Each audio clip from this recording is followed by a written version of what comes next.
Hello guys, and welcome to Myth Gods of Asgard, the challenging hack-and-slash RPG that you'll be able to play for free real soon. Focused on the always riveting Norse mythology and with a remarkable art style that many players will surely compare to the acclaimed Hades, this is one of those games that you just can't miss if you like frantic action with tons of loot and various intertwined gameplay systems.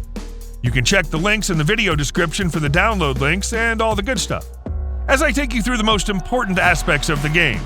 Oh, and we have a totally cool gift code for you to redeem, so sit back, relax, and enjoy the colorful graphics and furious action. Let's start covering Myth, the challenging hack-and-slash RPG. I've been following Myth Gods of Asgard for quite some time, way before the beta tests, as the trailers captured my attention. I must admit that I spent more time than I was expecting playing for these impressions. As I got sucked into the mystical world with all that furious action and stunning graphics, the palette choices are aesthetically pleasant, a true hand-painted feast for the eyes, and the overall art direction is accomplished and engaging. The various deities are represented through some incredible artwork, notably visible in the skill cards that are nothing short of amazing. Called Divine Powers, these provide you with all kinds of buffs, and besides being of great taste, each one comes with a fair bit of lore related to the character at hand, showing that there's quite a lot of care going into these cards and the world itself. When you step into the battlefield, the game remains amazing to look at. The colors are vivid, the details are sharp and clear, the animations fluid and compelling.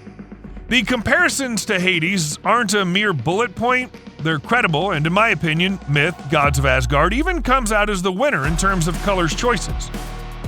But that's only the visual part. In terms of gameplay, Myth Gods of Asgard thankfully strays far from the mobile trends of idle gaming and instead offers you a full and brutal hack-and-slash control over your character, with all important dashes and skills to be activated in the heat of the moment.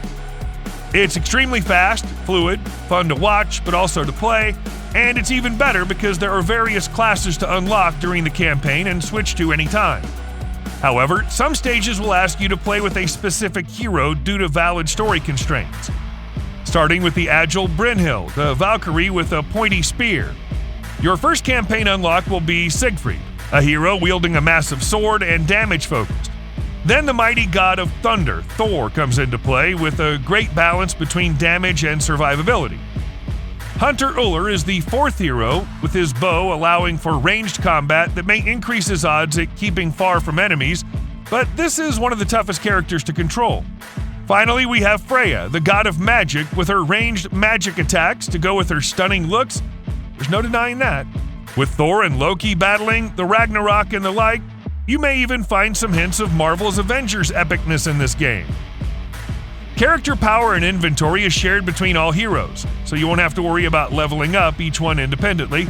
Apart from the main weapon, gear is shareable and upgradable across all of them, saving you from unnecessary grind. Obviously, each hero plays very differently, and it felt great to try various approaches: close range or long range, fast or more damage oriented, and especially with the help of the Divine cards, it's easy to create very distinct builds that may be more suited for this or that mode or stage. Preparation is where you pick these cards from your pool, starting with the deity that'll be summoned when you activate the ultimate skill. The choice is between Odin, Frigg, Valkyrie, and a few more. Then you have 10 additional card slots, so you can imagine the combinations and the possibilities at hand.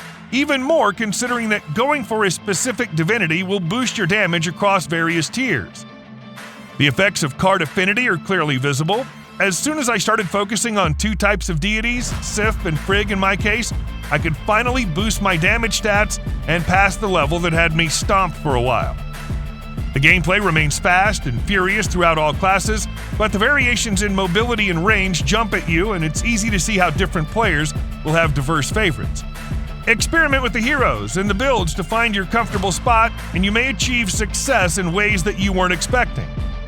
Combine the cards with the huge talent tree choices, and you get a build that may be entirely unique across thousands and thousands of players. If a level proves a little bit too difficult, a few changes may be just what it takes to complete it. Now it's time for a quick intermission where I reveal the Myth Gods of Asgard gift code to grab a nice in-game reward. Here it is. LOVEMYTH. Claim the reward by going to that home icon on the left and clicking the present, then type it, and behold, diamonds.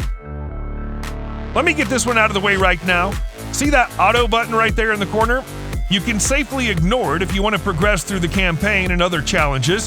The game could do entirely without it since most of the stages are skill-based, but I guess it's there for when you want to grind some easier levels or PvP battles. Why should you avoid it elsewhere? Because it's in no way up to the ability of a human player, starting with the lack of survival instinct, meaning that they don't dodge the enemy hit areas, making your hero a hit sponge that'll die in the blink of an eye. You won't go into battle alone, as a selection of trusty pets will be at hand. These Eudemons range from fairly cute to I'll devour your soul material. And for each one, there's an evolved mode that turns them into pure devastation machines. You can deploy up to 3 creatures, and they are useful sidekicks. Raising your heroes is something that can be done through several means. The inescapable one is by summoning the divine cards from the Hall of Gods, something you can do with the keys or diamonds that you earn at quite a fast rate during the first days of playing. The Time Garden gives you experience and other rewards even when you're not playing based on the number of battles you have completed, so this is a great way to boost your account each day. Then you have tons of activities in the world, some of which I'll detail here. I find the most appealing to be the Death Labyrinth, a roguelike approach that spices up things and makes everything different each single run. As the name implies, you enter this maze where each level contains a challenge or event, often with 2 exits to the next level. A successful level rewards you with one of 3 skills, resulting in very distinct builds for each run. Every now and then you may find a treasure chest or varied challenges, and eventually a merchant where you can spend your coins. This is a challenging and fun mode that adds a layer of randomness and player-oriented skill selection that obviously brings you more rewards. The Asgard realm is the place where you wipe floor after floor of enemies and collect precious gear for your heroes. This challenge is incredibly hard, so don't expect a smooth ride as it'll take some leveling up between floors. I found the Believer's Wishes a fun and easy way to get some extra currency and materials. In a nutshell, believers will pray for your favor with some interesting and often offbeat stories. There's a graveyard keeper who's being bothered by the undead, a woman who's been hearing things and suspects it's a demon's curse, Emily's pet Jerry, who keeps trying to stretch its tongue longer and she wishes it would stop doing that, a little boy who has too much homework to do and prays that the parchment starts writing itself, or poor John who drank too much and didn't come home and is now scared to face his wife.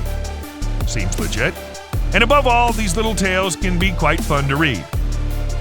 A great place to get these diamonds is the Goblin Treasure Vault. It's a place filled with treasure, and the better you perform, the more you earn. Obviously, it comes with limited daily entries, but this is one of the various activities that you should complete every day to improve your character. There are a few other modes and trials to unlock when you reach the higher stages, but it's inevitable to mention the arena, where players battle for the top rankings with daily and season rewards. It's worth going the extra mile in these short but brutal one-on-one battles where skilled players will come out on top, assuming you don't try to bite more than you can chew. Always go for players around the same power as yours, maybe slightly higher if you're feeling confident. One of the things that I've enjoyed is the hub where Odin and other deities are serving as occasional trial givers. The quizzes that we get to solve are the kind of thing I really enjoy in games when tied to the lore, and here it works perfectly. Other games take the easy route and go for pop culture that has nothing to do with the game's subject, but here it's all about Norse mythology and the story behind each deity. Myth, Gods of Asgard lived up to my expectations in every sense. It's a challenging game that you can play just for a bit every day to progress and have fun, but if you want to go full-on competitive in PvP and guild play, you can enjoy the host of modes and possibilities that allow you to unlock new heroes, level up, and discover new skills.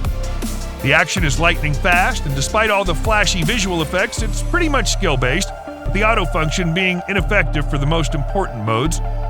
The idea of having various heroes to choose from adds another layer of diversity to the game, diversifying playstyles and personal picks, not to mention the cool factor inherent from their design.